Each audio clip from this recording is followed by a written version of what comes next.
বন্ধুরা, আমি একদম কম তেল মশলা দিয়ে পনির রান্না করব। কিছুই দেব না বেশিটাতে। দিয়ে দিলাম 5 ফোড়ন, দিয়ে টুমো টুমো করে কেটে রাখা আলুগুলো দিয়ে দিলাম, সাথে দিয়ে দিলাম নুন হলুদ, দিয়ে কিছুক্ষণ নাড়াচাড়া করে দিয়ে দিলাম চিনি, একটুখানি জিরা দিয়ে ভেজে নিলাম। তারপর দিয়ে দিলাম পনিরটাও একসাথে দিয়ে লাল করে ভেজে নিলাম।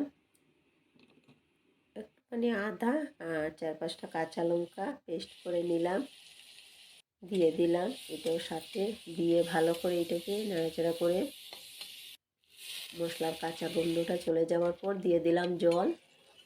জল দিয়ে কিছুক্ষণ ফুটিয়ে নেব। তারপর দেখব আলু সিদ্ধ হয়েছে কি না। আলু সিদ্ধ হয়ে গিয়েছে ভালো করে। এখন দিয়ে দেব গরম মশলা, দিয়ে আবার একটু ফুটিয়ে নেব, তারপর নামিয়ে নেব।